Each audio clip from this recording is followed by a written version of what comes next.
कोशिश करूँगा, हर इंसान के साथ रहूँगा और उनके सुख दुख में उनका दोस्त पार्टनर हर चीज़ बन के उनके लिए हेल्प करने की सोचूँगा। और यही ख्वाहिश होगी मेरी कि मेरे अली भाई का नाम ना खराब हो मेरे लिए। हर चीज़ के लिए मैं उनके साथ में, हर चीज़ में इंशाल्लाह हर चीज़ में उनकी इज्जत सर पे लेके चलूँगा, संभाल के इंशाल्लाह। नहीं, बिल्कुल महाराष्ट्र के अंदर हर जिले के अंदर 36 के 36 जिले के अंदर हम वाहतुक संगठन की नव भारतीय शिव वाहतुक संगठन की कार्यालय खोल रहे हैं। ये अपने आप में एक बड़ी बात है। मैं मीडिया के माध्यम से कहना चाहूँगा, कार्यालय की उद्घाटन के तो हमारे एक जिम्मेदारी हमको दी। ऑफिस बढ़ते जा रही है, इसका मतलब संगठन बढ़ते जा रही है, सभासद बढ़ते जा रहे हैं, लोगों की डिमांड बढ़ती जा रही है। आज मैं पिछले 15-16 सालों से कुरला कार्यालय में बैठता हूँ, जुमा के दिन 2 से 7, और जो भीड़ लग जाती है तो ये ऑफिस से एक बहुत बड़ा फ़ायदा होगा कि जो भीड़ लगती है, जो मैं कभी कभी ऐसा होता है कि 2 बजे बैठता हूँ, नमाज के बाद 9:30-10 बज जाते हैं, पूरे महाराष्ट्र से लोग आते हैं। तो हमने एक सोचा कि पूरे महाराष्ट्र के 36 जिलों से अपनी अपनी समस्या लोग लेके आते हैं, उनको मिलने में देरी हो जाती है, बहुत सारी चीज़ समस्या, और कई काम ऐसे दूसरे अल्पसंख्यक समाज के भी आते हैं, मुस्लिम समाज के काम रहते हैं, मुस्लिम, बौद्ध, क्रिश्चियन, जैन, सिख, पारसी समाज के सारे काम लेके जब आते हैं तो उस वक्त के ऊपर ये सारी चीज़ हम कर नहीं पाते। पर हर जगह जगह कार्यालय होने के वजह से कम काम डिवाइड होगा और इसके अंदर हम बड़े पैमाने के ऊपर लोगों की मदद कर पाएंगे। आज राज्य में हमारी सरकार है, केंद्र में हमारी सरकार है, और सरकार के आज हमारे मंत्री है, ट्रांसपोर्ट विभाग हमारे पास में है।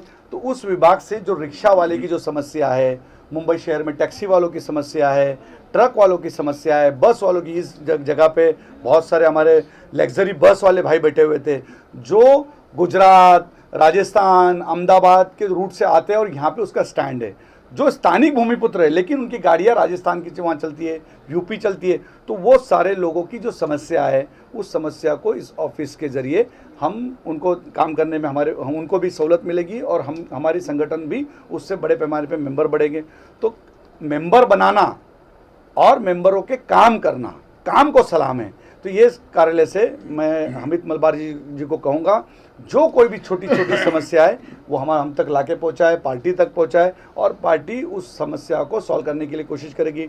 एक सबसे बड़ी समस्या यहाँ पे थी, जो हमने नितिन गडकरी जी को, आशीष शेलार जी को कहकर, महाराष्ट्र के उप मुख्यमंत्री देवेंद्र जी को कहकर कि अदर स्टेट्स की जो गाड़ियाँ आती थी उसको महाराष्ट्र के अंदर इसके पहले वाली सरकार रोकने के काम करती थी।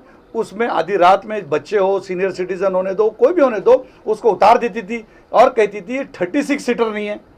और ये बहुत बड़ी समस्या यहाँ थी कि 30 सीटर का ही महाराष्ट्र का परमिशन है, 36 सीटर अलाउड नहीं करेंगे। तुरंत हमने ये बात जाके जब हमने नितिन गडकरी जी को, ट्रांसपोर्ट मिनिस्टर जी को, केंद्र के जाके बताया, उन्होंने जीआर पास किया। और जिस स्टेट ने, अगर गुजरात, राजस्थान, यूपी, बिहार, झारखंड ने अगर उनको मान्यता दी है तो महाराष्ट्र ने भी उनका रिस्पेक्ट करना चाहिए और महाराष्ट्र के अंदर वो गाड़ी आने से कोई रोकना नहीं चाहिए। एक बहुत बड़ा काम हुआ आज बड़े पैमाने पे, जो मुझे बाहर बस वाले मिले और उन्होंने शुक्रिया अदा किया, यही अपने आप में एक बड़ी बात है। तो उस तरीके से मुंबई के रिक्शा चालकों की समस्या है। आज कोरोना काल के बाद कोई रिक्शा चालक की बहुत सारी समस्या आके खड़ी हो गई। आज बैंकों के कर्जे उनके बढ़ गए, कोई देखने वाला नहीं है। पतपीढ़ी बैंक के जो वहाँ पे जो तकलीफें बढ़ गई है, प्राइवेट बैंकों से उन्होंने लिया हुआ है। प्राइवेट बैंकों के लोगों ने तो इस तरीके की हद पार कर दी कि गुंडे घर में घुसने लग गए। गुंडे घर जाके उनके फैमिली को सताना शुरू करे, दादागिरी करना शुरू कर दिए कि अगर हफ्ता नहीं भरेंगे तो हम ये करेंगे। इस तरीके की जब दादागिरी की जब बात आई तो संगठन के माध्यम से हमने आंदोलन पुकारा और हमने कहा कि अगर इस तरीके के हमारे रिक्शा चालक और टैक्सी चालक के साथ अगर उनके परिवार वालों को अगर कभी हैरेसमेंट किया जाएगा, दादागिरी की जाएगी, तो इसके लिए हम रास्ते पे उग्र आंदोलन करेंगे। और हमने महाराष्ट्र के मुख्यमंत्री जी को जाके बताया, हमने मुंबई पुलिस कमिश्नर जी को बताया, उसके बाद कहीं ना कहीं वो गुंडागिरी बंद हुई। तो अपने आप में एक बड़ी बात है, संगठन के जो जो काम जैसे जैसे हालात में आएंगे, इस कार्यालय के जरिए हम बिल्कुल सभासदों के, महाराष्ट्र के जितने भी रिक्शा चालक, ट्रांसपोर्टर, सारे लोगों की समस्या को हल करने के अंदर इस ऑफिस से बहुत बड़ा फायदा होगा। जुमा के दिन तो मैं बैठता हूँ, उसके बाद हम आशीष शेलार जी के कार्यालय के अंदर जाके बात करते हैं, हम देवेंद्र फडणवीस जी के पास, उनके कार्यालय में हम जाके हमारी सारी बातें रखते हैं, महाराष्ट्र के मुख्यमंत्री एकनाथ शिंदे जी के पास हमारी बातें रखते हैं और हमें कामयाबी मिलती है। आज महाराष्ट्र भर से बहुत बड़े पैमाने पर लोग जुड़ रहे हैं।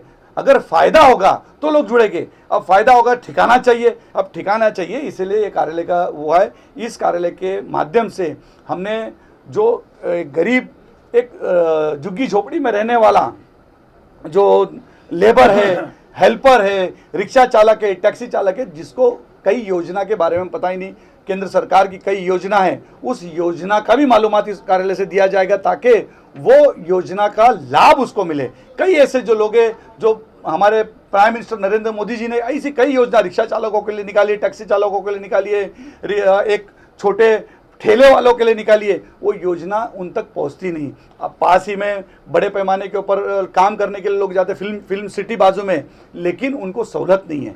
वो सहूलत नहीं है, सहूलत नहीं होने के बाद उनका कोई पूछने वाला नहीं है। आज ई श्रम कार्ड की योजना इतनी बड़ी योजना है, लेकिन लोगों तक उसका पता नहीं। इस कार्यालय से ई श्रम कार्ड का योजना का लोगों को लाभ मिलेगा, जिसके वजह से जैसी ई श्रम कार्ड लोगों ने लिया वैसी 1 लाख का इंश्योरेंस उनको मिलेगा। वो बंदा अगर कभी उसकी घर में माँ बीमार हो गई या उसकी घर में बिटिया की शादी है या एजुकेशन चाहिए, तो कम से कम ई श्रम कार्ड के वजह से उसको 25,000 तक के बैंक लोन देगी। 60 साल के बाद उसी श्रमिक को 3,000 से 5,000 की पेंशन मिलेगी।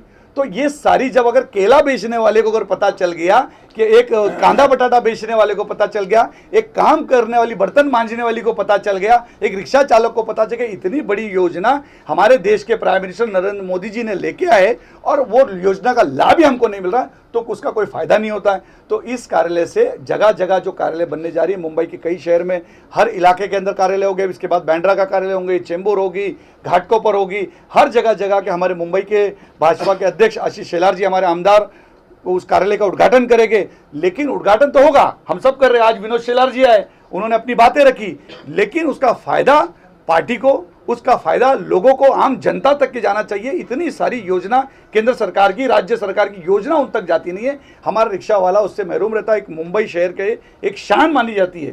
टूरिस्ट जब मुंबई में उतरता है, कोई पर्यटक उतरता है, तो सबसे पहला अगर मुलाकात करता है तो रिक्शा और टैक्सी वाले से मुलाकात करता है।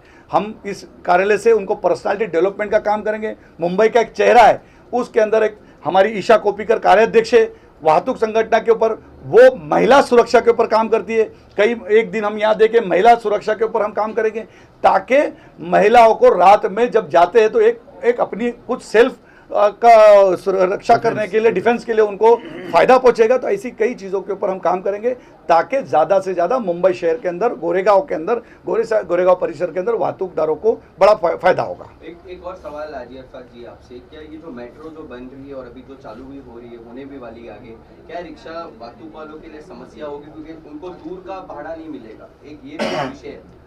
नहीं, ऐसा कोई बात नहीं। दूर का भाड़ा, लंबा भाड़ा, जो ये बहुत सालों की प्रैक्टिस है, लेकिन आपने समझना चाहिए कि एक रिक्शा चालक जब सुबह घर से अपने निकलता है, मैंने उसके ऊपर छोटी छोटी कई ऐसे 200 से 250 फिल्म हम बना रहे वाहतुक संगठन के माध्यम से, कि रिक्शा वाले की समस्या क्या है और पैसेंजर की समस्या क्या है, पैसेंजर क्या सोचता है और रिक्शा वाला क्या सोचता है। रिक्शा वाला जब अपने सुबह घर से जब निकलता है तो कोशिश करता है, जब दरवाजे पर जाता है तो उसकी बीवी उसको कहती है, आज राजू का स्कूल का फीस भरना है, माँ की दवाई लानी है, दिवाली आ रही है, रमज़ान आ रहा है, तो उसके दिमाग में वो चलता रहता है कि मैं आज लंबा भाड़ा मिलेगा, आज मैं ज़्यादा डबल शिफ्ट का काम करूंगा और ज़्यादा पैसे कमा के घर जाऊंगा और मेरे बच्चे की फीस भरूंगा, रमज़ान आ रहा है, रमज़ान की खरीदारी करूंगा, दिवाली आ रही है, दिवाली की खरीदारी करूंगा, माँ की दवाइयाँ करूंगा। तो ये सारी उसकी सोच रहती है, इसलिए वो कोशिश करता है कि मुझे लंबा भाड़ा मिल जाए।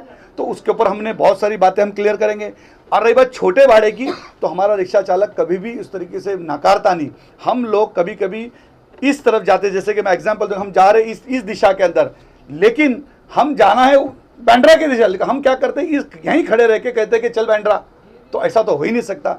बस पकड़ने के लिए हम बराबर रोड क्रॉस करके बस की तरफ दिशा में जाते, लेकिन रिक्शा और टैक्सी के लिए हम लोग नहीं जाते। ये कहीं ना कहीं पैसेंजरों की इच्छुक होती है, और पैसेंजर बोलते हैं अपने भाड़ा नाकारा। हमारा रिक्शा चालक और टैक्सी चालक भाड़ा नाकारता नहीं, और उसको फाइन पड़ जाती है, और फट से फ़ोन उठाते और आरटीओ को फ़ोन करते हैं और उसको 1500 का फाइन होता है। मैं जनता को कहूँगा कि एक रिक्शा वाला दिन भर मजदूरी करता है, मेहनत करता है, तब जाके 100 रुपये कमाता है, और वो जब 100 रुपये कमाता है तब जाके उसका घर का चूल्हा जलता है। लेकिन आपकी लापरवाही की वजह से, आपकी गलती की वजह से उसको 1500 का फाइन पड़ता है। मैं आपको कहूंगा कि जिस तरीके से बस को आप सहूलत देते हैं, बस के लिए बस स्टॉप क्रॉस करके जाते हैं और उस बस में उस दिशा की, उस नंबर की बस में आप जिस तरीके से बैठते हैं, उसी तरीके से रोड को ध्यान में रखते हुए, रोड क्रॉस ना करते हुए ऐसे लोगों को अपनी गलती का उनको सजा मत दो, यही मैं आपसे विनती करूंगा।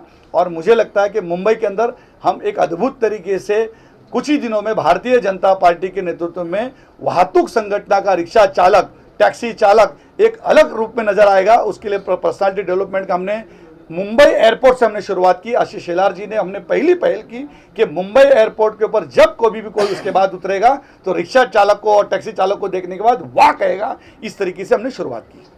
विनोद शेलार जी, आप क्या कहना चाहते हो इस प्रोग्राम के? आप चीफ गेस्ट हो, कैसा लगा आपको यहाँ पे? कार्यालय तो बहुत बढ़िया है, जिस तरीके से इसका उद्घाटन होगा ये भी बहुत बढ़िया है। और मैंने मेरे भाषण में भी कहा था कि जब कोई ऑफिस होता है, कार्यालय यानी कार्य अधिक आलय, तो कार्य का घर यानी कार्यालय, तो जब कार्यालय होगा तो लोग आएंगे, लोगों को इधर आने के लिए एक एड्रेस रहेगा, उनकी तकलीफ़ें सुनने के लिए यहाँ कोई रहेगा, यहाँ नहीं रहेगा तो यहाँ पर का नोट होगा, उसको फीडबैक मिलेगा, उसके सुझावों को ध्यान में लिया जाएगा। तो एक वास्तु जब कंटिन्यूस डेडिकेटेड कुछ चीज़ के लिए होती है तो उसका रिजल्ट आना ही है। और सबसे बड़ी बात हाजी भाई ने भी ये बोला है कि पूरे मुंबई में 36 जिलों में सब जगह वो ये करने वाले हैं, 36 जगह कार्यालय खोलने वाले, तो काम का स्पीड और बढ़ने वाला है। और वो जब बढ़ेगा तब जो निगलेक्टेड सेक्शन है सोसाइटी का है, जैसे ये ड्राइवर और ये सेक्शन निगलेक्टेड है। हमारे पार्टी के द्वितीय अध्यक्ष दीनदयाल उपाध्याय जी का एक वाक्य है, सभी प्रश्न राष्ट्रीय स्वरूप के नहीं होते, विचार राष्ट्रीय होना चाहिए लेकिन उसका क्रियान्वयन मोहल्ले में होना चाहिए।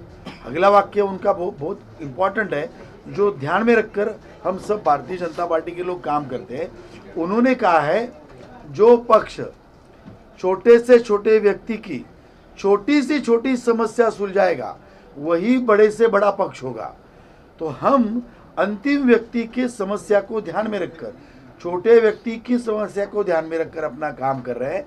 और मुझे लगता है जैसा इन्होंने कहा, टैक्सी हो, रिक्शा हो, सब छोटे लोग होते हैं, दिन भर मेहनत करते हैं, पसीना बहाते हैं, बहुत रिजेक्शन सुनते हैं, और कभी कभी जैसे कुछ बदलाव सिस्टम में हो जाता है तो पहला उसका फर्क उसके ऊपर पड़ता है, पेट्रोल महंगा होना, डीजल महंगा होना, इसके बावजूद भी वो काम करते रहता है। तो उसकी समस्या सुनने वाला और उसके लिए झगड़ा करने वाला, उसकी समस्या को रखने वाला सही व्यक्ति मिलना चाहिए, जो हाजी भाई के रूप में हमें मिला है। और उनको सपोर्ट के लिए इस तरह के कार्यालय खोल रहे हैं। तो मुझे लगता है आने वाले दिनों में इस समस्याओं में कटौती आएगी और कुछ अच्छे सजेशंस है जो गवर्नमेंट तक भी जाएंगे। यानी ब्रिज का काम सभी टैक्स ड्राइवरों के, ट्रांसपोर्ट लोगों के बीच में और सरकार के बीच में एक ब्रिज का काम, यहाँ की समस्या वहाँ लेके जाना और वहाँ से जो भी जीआर में या कुछ डेवलपमेंट में आता है वो नीचे तक पहुँचाना, ये सभी काम ही कार्यालय करेंगे। अमित जी, आपका क्या कहना है? इतनी बड़ी जिम्मेदारी हाजी अरफात जी ने आपके कंधों पे दी है, क्या आपका प्लान ऑफ एक्शन है? किस तरह से आप अभी करोगे? हाजी भाई ने मुझे इतनी बड़ी जिम्मेदारी दी है तो मैं कोशिश करूँगा जिम्मेदारी के तो हर काम, जैसे हर इंसानों का साथ दूँ, हमारे ट्रांसपोर्ट में जिसमें रिक्शा स्टैंड वगैरह हर चीज़ ट्रांसपोर्ट का, क्या भाई मेरे भाइयों का सबका साथ दूँ, वो हिसाब से हर चीज़ कोशिश करेंगे जितना हो सके। तो पूरे की पूरी लोगों के साथ हेल्प करूँ, उनके हर सुख दुख में जाऊँ, हॉस्पिटल में जाऊँ, हर इंसान को उसको परेशानी हो उसकी परेशानी। खास हमारे छोटे भाई, इन सब को तो लोग जानते ही हैं, हाजी साहब के जोरदार तालियां। देखो तालियां पे सरकार ने कोई टैक्स नहीं रखा। उसके बाद अरब सागर को पार करते हुए आए हैं हमारे हसन भाई, ओरिजिनल अरब एंड अरबपति, एंड हामिद भाई, हम सब की जान। ये यहाँ पर हमारा जो कार्यालय खुल रहा है, आप सबको इसमें जुड़ना है, समर्थन देना है और यहाँ पर आपके सारे काम हामिद भाई करेंगे। कोई भी काम हो, तो सीधा आपको हामिद भाई के पास आना है। हामिद भाई के लिए तो तालियां बजाओ यार, बेचारे बर्थडे। अरे हाँ, आज तो उनका बर्थडे। अरे केक का है? अबे केक का है? कहाँ से आ रहा है? कोरियर से आ रहा है? नो प्रॉब्लम, हम सब मतलब केक खा के जाएंगे।